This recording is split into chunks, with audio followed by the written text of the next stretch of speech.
Hello and welcome to this review for the Hot Wheels Mattel Brick Shop Corvette Grand Sport. Now this is the mid-sized range. There's the larger and more expensive Mercedes 300 SL. Then you've got this range which has this and the Chevy truck and also the, I believe the Acura. And then you also have the one that's the same scale, I believe it's 1/32 scale as the Hot Wheels, not Hot Wheels, what am I saying? As the Lego Speed Champions sets, and that's got the Cadillac Hypercar and the Maserati. And I believe the there's a Camaro as well, a custom Camaro.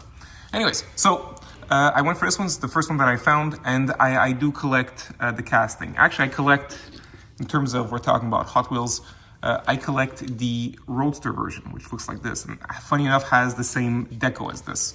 Now, when it comes to this particular casting, you'll see that the difference here is obviously this one's not a convertible, and also the front here is less of a race, so there's not that lip here. If you could see that, this isn't there. The reason I bring it up, there's a couple reasons. Firstly, this is an exclusive car that comes with this, and that's a big deal. It's a big difference than previous Mega Bloks releases, because the cars usually were re-releases, so they weren't exclusive to this. This, however, is supposed to be exclusive. And that's cool, because as a collector, I already have the deco, like in this variation, I got it in this. So that's, the only way to get it is with this set. So that's pretty cool. I bring it up too because this car, you're able to actually, the whole premium aspect is that it comes with extra bricks. So even though it says like there's 918 bricks, and there are, a lot of those bricks are to customize the car for it to actually have what you see here, all right? Also to change the back so that it goes up a bit, and also to change the wheel covers. So the ones I have here, I'm gonna show you the contrast. I'll bring this down a bit, it'll be easier. I decided to make my car be as close to this this Hot Wheels casting. So there's a few, like, so for example, if you compare it to this, the other wheel covers we've got, these are licensed American racing wheel covers, and they are metal, so it's very premium feeling. However, I went for these just so that I could have it look exactly like this car here, and everything I did. And you'll notice that if you look at this casting, the back is wider than the front, right? So the whole, like adding a body kit in the back, this as well. So when you build it initially, the back is supposed to use the exact same piece as the front. However, I customized it, so I would be, you can see it better, sorry. There you go, so you see it's larger in the back, just like this car. So that's what I was trying to do. Another fun aspect, so like so one of the metal parts is this, and there's obviously 4 of these. Another metal part is right under here. There's this nameplate where it's written the name of the car, the Corvette Grand Sport. Oh, this part came off. I'll put that back. And what's fun for me is that kind of replicates when you have a Hot Wheels car and you can, see the name under it. I'll put this back. This is the mirror.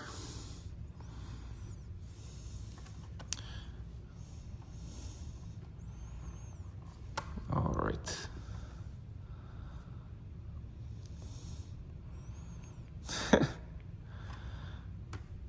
There you go. Okay.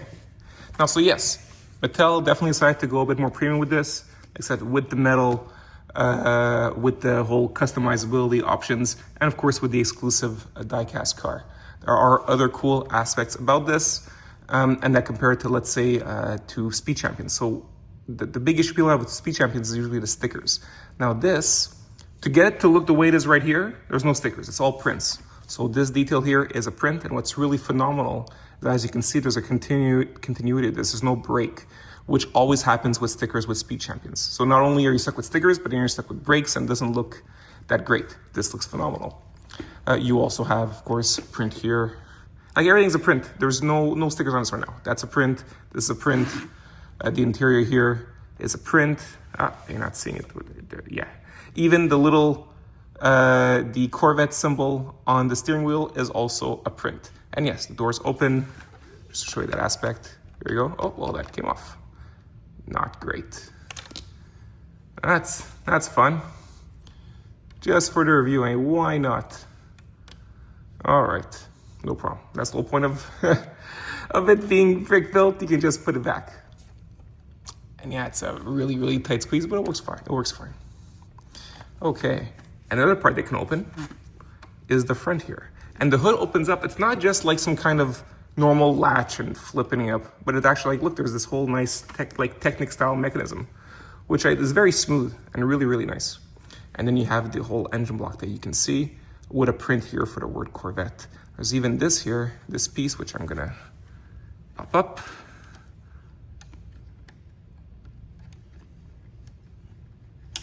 Come on.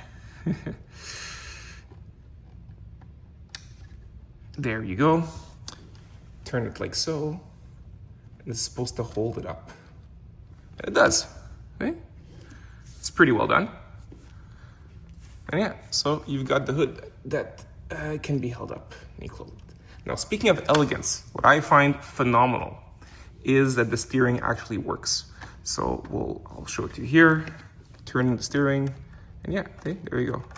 Now, of course, we say it a lot with Technic sets and with Lego, like the Porsche that I built. However, what I found here is that it was just extremely elegant. I like it doesn't. It's not cumbersome. It doesn't. You don't have to do a whole bunch of gears or like a whole bunch of steps to get this done. It's just, like I said, just very, very elegant. There are a few. Yeah, see this. Just to tell you, this doesn't actually open. It's just a bit loose, but it doesn't open. Just a couple of like minor issues I have is a lack of consistency with some of the coloring. So, for example, this here, like they even write about the fact that they were really trying to be accurate with the drum lacquer color for the exhaust. However, I don't know if you can see, but like this is far more dull than that. So it's not consistent in terms of color. And yes, the mirror came off again. That won't happen to you because you're not reviewing the car. I'll just place it back. All right, just show you what it looks like from the front. It looks like this. And yeah, I made it look right like so you can compare it. Side. You see it's a bit more dull on the side here. All right, and the back here. Right. Now, I talked about customizing it. One thing you can't do, even though you can have the front look like the Roadster version. Oh, just before I get to the negative parts, you can also have, like you see here, all the racing livery. You can replicate that with decals that they give you. So even though, yeah, I said it doesn't come with, you don't have to put stickers on. You don't, but you have extra if you want. And it's nothing that, is essential, but you can make it actually look kind of like this, right? Having the sponsors on the side, and having the number on the side too. So that's fun. I won't be using it because I want it to look like this. And that's where I want to get to. If I wanted it to look like this, like a Roadster, I'd have to be able to change it to be like a convertible. And it doesn't allow you to do that. I don't necessarily mind. However, what I don't like is why you can't do it. And the reason why you can't is because this whole piece here, right, which you'd have to remove so I could look like this clean windscreen. This is not necessarily, this is all one piece. It's all one custom piece. So, and that gets to the issue of, while this is a cool collector model, it's more a model than it is like the whole brick built part. Like the building it was fun, but there are some steps that it's just, instead of trying to recreate it with bricks, it's just, here it is. It's the one piece. It's done. You have that here. You have that here. Sure, great, but at the same time, the fun of building it with bricks is kind of lessened, and that comes into play big time if you're trying to customize it. Like, how can I say this?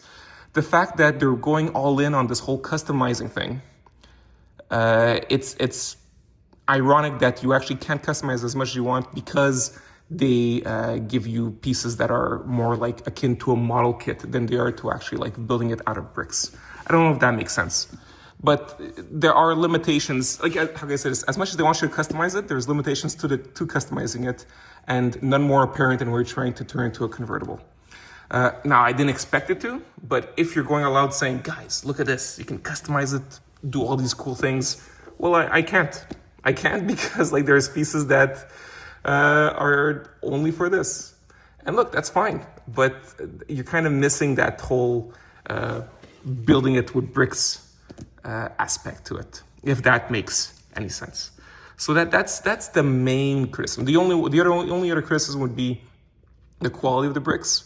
As much as they want to distance themselves from, let's say, their previous efforts under the Mega brand, it's still the same Mega bricks. So they feel ever so like slightly cheaper than a Lego brick. And it's most apparent with like plates when putting them on will, like, for example, if you put pressure on one side, it's gonna undo on another. And that's an issue. That's an issue that they always had, and that other imitation or knockoff bricks do. So like, how can I say this? It still has that, that little knockoff feel effect that they just can't escape. And I don't know why. I don't know why they can't. But yeah, this is a great price to parts ratio. You get, because like this is 918 pieces and I paid $69 Canadian for this. You even get like all these extra bricks. You get the metal pieces like I was talking about. So it's all great. Oh, and of course you get the exclusive diecast vehicle. So great value. But of course you can tell because it takes there's that dip in brick quality. So that's it. All in all, I am happy with my purchase. I think this looks great and I'm very happy. Whoa, it's the wrong one. I'm very happy with my diecast model. Wait, I forgot. Just in case I didn't say it, this piece here can be removed to be a keychain. All right, that's all I had to say. And on this note, I wish you all a wonderful day, guys. Okay, bye.